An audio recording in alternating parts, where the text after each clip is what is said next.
करोडपतीच्या पोराला काय मांडीवर घेता? बापाला बरं वाटावं म्हणून करोडपतीचं लेकरू कोणी मांडीवर घेईल?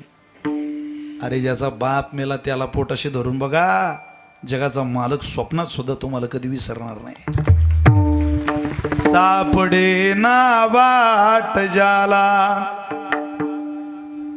नवीन गाडी घ्यायला बीडला शोरूमला कोणी जाईल, पण ज्याला कॅन्सर झालाय, ज्याच्यासोबत कोणी हॉस्पिटलला यायला तयार नाही, त्याचा हात धरून कधीतरी हॉस्पिटलपर्यंत जा. ज्या गरीबाचं लेकरू 12वी पास झालं, बिचाराला पुढं शिकवावं काही कळत नाही, हुशार आहे, त्याचा हात धरून त्याला मार्ग दाखवा. जगाचा मालक तुम्हाला कधी विसरणार नाही महाराज. हे लढणाऱ्या लोकांचं कौतुक करणारं प्रांत आहे, लक्षात ठेवा. म्हणून लाहो करा, घाई करा. चांगल्या कामाकरता घाई केली पाहिजे, चुकीच्या कामाकरता नाही. मी त्या दिवशी बोललो, आजही पुन्हा बोलतो, मुलींकरता माझी विनंती पोरियो, तुम्ही घाई करताय पण चुकीच्या ठिकाणी. तुमची ती घाई तुमच्या पायावर धोंडा पाडणारी, लक्षात ठेवा, तुम्हाला त्रास देणारी. कीर्तनात बसलेल्या गडाच्या सगळ्या उपासक महिला पुरुष यांच्या वतीनं तुम्हाला प्रार्थना आहे. कीर्तनात बसलेल्या सगळ्या युवतींना, तरुणांना, तरुणींना, आमच्या भगिनींना, पोरियो, आम्ही बिना भाकरीचे जगू शकतो, बिना इज्जतीचे नाही.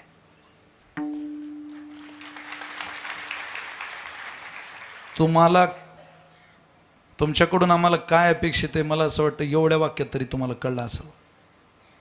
तुम्ही चुकीचं पाऊल टाकू नका. त्याचा त्रास तुम्हाला नाही, आम्हाला भोगावा लागतो. महिलांना नाही, पुरुषांना सामोरं जावं लागतं. 60% पोरी बापाच्या विरोधात लग्न करताय. 2 वर्षाच्या फकीराच्या पोरासोबत तुमची ओळख झाली, या 20 वर्षाच्या बापाला विसरता तुम्ही. लाज वाटत नाही तुम्हाला? 2 वर्षाच्या ओळखीतल्या पोरासोबत निघून जाता, 6 महिन्यानं आम्हाला नोटीस पाठवता घरी प्रॉपर्टी हिश्श्याची. एक लक्षात ठेवा पोरियो, आम्ही जी रात्रंदिवस कष्ट करून मेहनत करून पैसे मिळवलेली, प्रॉपर्टी गोळा केलेली, ती तुम्ही निघून गेलेल्या फकीरा करता नाही, आम्ही पैदा केलेल्या अवलादीसाठी सारं मिळवलेलं आहे. आम्ही आमच्या पोरांची प्रॉपर्टी आम्ही दान करू नाही शकत कोणाला. जरा भान ठेवा. जायचं असेल स्वप्नात सुद्धा माहेराकडे वळून पाहायचं नाही. स्वप्नात काय लढा तुम्हाला लढायचं? काही चूक झाली का? तुमचा जन्म झाला त्यावेळेला त्या बापानं तुमचं नरड दाबलं नाही, ही इज्जत काढेल, रडवेल आपल्याला भर बाजारात. करू द्या तुमचं लग्न आम्हाला, आम्ही वाईट नाही करणार तुमचं. घालू द्या मांडवदारात, राहू द्या पाठीमागं त्या इज्जतदार मामाला उभं. अरे कोणाच्याही लग्नाला गेला पोरी हो, की नवरदेव नवरीचा जोडा मंडपात बसलेला पाहला की त्या नवरीच्या जागेवर स्वतःच्या भाचीची आठवण काढतो, म्हणतो माझी भाची अशी ज्या दिवशी नवरदेवाच्या शेजारी बसेल त्यावेळेला मी तिच्या पाठीमागं अंतरपाठ धरून उभा राहील. तुमच्या लग्नात तुमच्या पाठीमागं उभं राहायची हौस करणाऱ्या मामाचं स्वप्न पूर्ण नाही करत तुम्ही, निघून जाताय. तुम्ही 5 वर्षाच्या होत्या त्यावेळेला रानातून दमून आलेला माणूस घरात पडला की तुमची आई म्हणायची, रामभाऊ काकांच्या वाड्यात लग्न आहे, जरा धावायला जा, पंक्ती वाढायला जा, स्वयंपाकाला जा. तो म्हणतो मी रानातून आलो ग. येऊ द्या रानातून. आज लग्न रामभाऊ काकांच्या घरात आहे, उद्या आपल्या वाड्यात आहे. 5 वर्षाच्या होत्या पोरी हो, तेव्हा दुसऱ्याच्या पंक्तीत वांगेन कांदी चिरणाऱ्या बापाची कधीतरी आठवण ठेवा. दुसऱ्याच्या पंक्तीत वाढायला बाप तुमच्या लग्नात लोक वाढायला यावी याच्या काळजीनं, याच्या चिंतेनं वाढत राहतो. तुम्हाला काय सांगावं आता? तुम्ही काही करोडपत्याच्या अवलादी नाही, तुम्ही मध्यमवर्गीय माणसांच्या मुली आहात. करू द्या या आईला जरा तुमच्या लग्नाची हौस. घालू द्या चांगला काठापदराचा शालू एखादा तुमच्या लग्नात. तुमची माय कधी बीडला स्वतःचा स्टुडिओमध्ये फोटो काढायला गेली नाही, बेडरूममध्ये लावायला. तिचा फोटो एखादा ती मेल्यावर तुमच्या घरात शिल्लक राहावा असं जर वाटत असेल तर हे विशाल महाराज खोलीचं कीर्तन आहे, 100% खरं आहे. एकदा तुमच्या लग्नात तुळशीला पाणी घालतानाची माय या कॅमेऱ्यात कैद होऊ द्या. अरे तोच फोटो तिचा तो मेल्यावर तुमच्या घरात लावायला उपयोगाला येईल. घालू द्या या कष्टकरी लोकांना, टोपीवाल्या इज्जतदार लोकांना चांगला भारीत भारी एखादा कॉटनचा सदरा, लिलनचा कापड फिरू द्या लग्नात. पोरिओ, रात्री तुमचा भाऊ काय म्हणतो तुमच्या बापाला माहिती आहे का? बाबा माझं लग्न साधंसुधं करा बाबा, पण आपल्या बाईच्या हौसमौस करा. आपल्या बाईनं आपल्याला काय मागितलं नाही.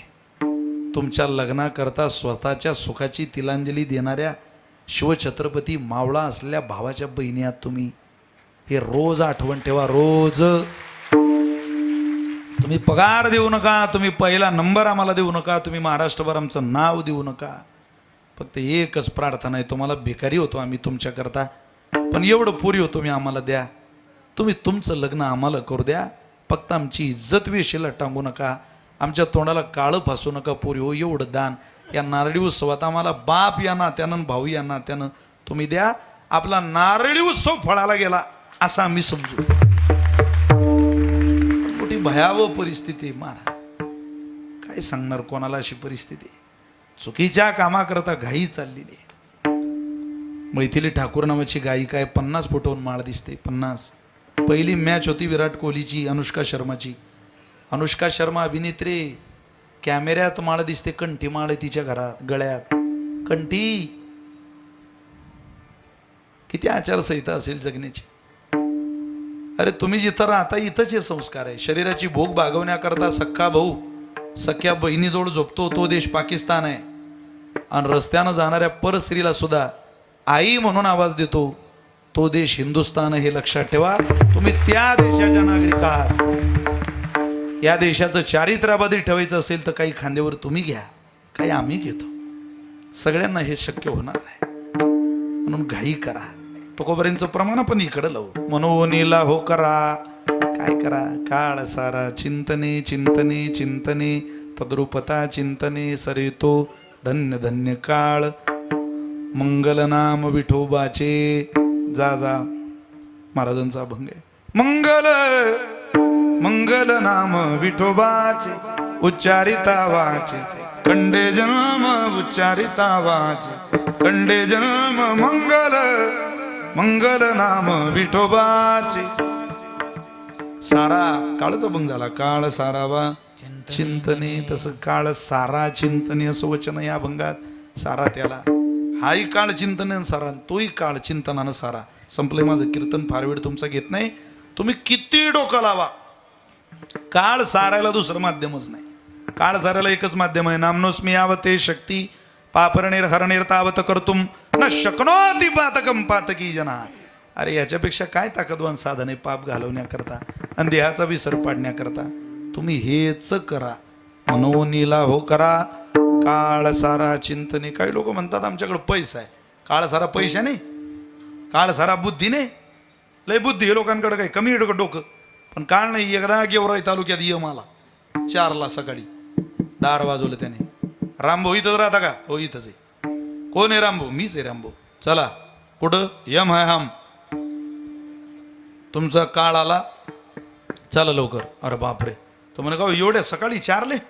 आता हे उठले नाही ना घरातले अजून? अरे म्हणे चल त्यांना झोपू दे, ते उठतील तेव्हा उठतील, तू चल. तो म्हणे एवढ्या पहाटे मला नाही जमणार हो. नाही कसं जमणार, काय धरून येऊ का तुला? तो म्हणे थांबा, आमच्या बीड जिल्ह्याचा नियम आहे, कोणी आमच्या घरात आल्यावर चहा घेतल्याशिवाय आम्ही जाऊ देत नाही. चहा बनवला, त्यातही गुंगीचं औषध घातलं. आता शांत बसेल तो बीड जिल्ह्यातला कसा? तिथं डोकं लावलंच, दिला कब्बर चहा. ये म्हणा तो चहा पिला आणि गुंगी आली त्याला. यानं त्याच्या हातातला कागद घेतला, त्यात 700 नावं होते. 300 तर मुख्यमंत्री लाडक्या बहीण योजनेचे सदस्य होते त्यात. पण याचं नाव पहिलं होतं. गेलो गड्या म्हणे पहिलं नाव, त्याने 10-15 वर्षात वाढूनच घेऊ म्हणे गाड्या. पहिल्या क्रमांकाचं नाव खोडून टाकू आणि सगळ्यात शेवटी लिहू. यानं सगळ्यात शेवट नाव लिहिलं. त्याच्या हातात तो कागद दिला. 20 मिनिटांनी तो भानावर आला. आमचे प्रल्हाद बस सांगायचे. त्यानं कागद घेतला हातात. तो म्हणे अरे वो क्या पिलाय बे तुमने मेरे को? अरे हमारी इधर नहीं हो. मी लय खुश झालो तुझ्यावर. अगोदर मी ही यादी वरून चालू करणार होतो, पण मी आता ठरवलं वरून नाही. काळ सारा बुद्धीने नाही, काळ सारा पैशाने नाही, काळ सारा चिंतने. हाय काळ चिंतनेने सारा, पण तोही काळ चिंतनानं सारा. काव पण आमची जबाबदारी पालनाची नाही चिंता, ठावरिता देवाचा. अरे आपलं पालन पोषण करण्याची जबाबदारी सर्वस्वी पांडुरंगाची आहे. काय कोणाकडे लक्ष देता आणि कोणाकडे तुम्ही पाहता? हिसकावून घेऊ नका, त्याच्यावर सोडा, तो सगळं करतो. इथं हिसकणारी माणसं भेटतात. एक उदाहरण सांगतो, सेवा आवरतो. 3 जणांनी बासुंदी बनवली, खूप बासुंदी पिले, इतकी बासुंदी पिले, इतकी बासुंदी पिले की त्यांच्या बासुंदीने त्यांना आता बासुंदीचं नाव काढलं तरी वांती होईल, इतकी बासुंदी पिली. म्हटलं आता बासुंदीचं आता नाव काढायचं. 1 ग्लास भर बासुंदी उरली. ते म्हटले बासुंदी कोण पिईल आता. ते म्हणत एक काम करू आता, तिघ जण झोपू, ज्याले चांगलं स्वप्न पडलं तो बासुंदी पिन. तिघ जण झोपले. 2-3 तासाने त्यातले 2 जण उठले. त्यांनी ग्लासावरचं झाकण बाजूला केलं. उमापूरकर ग्लास रिकामा होता, बासुंदी नाही त्याच्यात. अरे ते म्हटले बासुंदी कुठे? त्या दोघांच्या मध्ये तिरमग झोपलेला होता. नाव बदलू का? ठीक आहे ना. त्यांनी उठवलं, तिरमग उठ बाळा, बासुंदी कुठे रे? तू म्हणे ती मी पिलो. अरे पण आपलं काय ठरलं होतं? तिरमग ज्याले चांगलं स्वप्न पडीन तो बासुंदी पिल. तू बासुंदी पिला कस काय रे? तो म्हणे तुम्हाला दोघांना चांगलं स्वप्न पडलं का? अरे म्हणे लई चांगलं स्वप्न. काय स्वप्न पडलं रे तुला? ते म्हटले भगवान शंकर आले ते उमापुरात काल. ते म्हटले उमापुरात काय करता? चला तिकडं कैलासात नेलं. पार्वती मातेने जीव घातलं. कार्तिक स्वामी काय, गणपती बाप्पा काय, खूप फिरलो कैलास. तो सुरेश म्हणे अरे तुझा कैलास ठेव, इंद्र आलता रात्री इथं उमापुरात, स्वर्गाचा राजा. हो. तो म्हणे बाबू उमापुरात काय करून राहिला? चल स्वर्गात, चार दाखवतो तुला. रंभा काय, अप्सरा काय, केळीच्या पानावर तुपाचा शिरा तिकून आली मिरा, तो झुमका गिरा सगळंच आहे तिकडे. तो चाल, खूप फिरलो स्वर्ग. पण तिरमग तो बासुंदी पिला कस काय? तो म्हणे हनुमंतरायाला ती इथं काल हनुमान जयंतीला गदा घेऊन, आणि ते मला म्हणत तिरमग तू बासुंदी पेत की रट्टे खात, दोघीपैकी काय करत सांग. तो म्हणे मी बासुंदी पेतो. बर बर. नाही इलाज होता म्हणे बुवा, एवढा मोठा माणूस आल्यावर कोण नाही म्हणे. ते म्हणत असू दे असू दे असू दे. तिरमग जाऊ दे कडे, तू पिला काय आम्ही पिलो काय, मित्रच आमचा. पण का रे तिरमग नुसता आवाज दिला नाही ले का? अरे हनुमंतरायाचं दर्शन झालं असतं. तो म्हणे एक नाही 10 आवाज दिले, पण हा कैलासातून तू स्वर्गात. माझ्यासारख्या गरीबाचा आवाज इतक्या दूर कधी जाईल म्हणे. त्यापेक्षा मी म्हटलं तुम्हाला आवाज देण्याच्या भानगडीपेक्षा आता बासुंदी हाणून गेल बरी. प्रपंचामध्ये ओरबाळून घ्यावं लागतं, आणि परमार्थामध्ये पाये प्रसादाची वाट.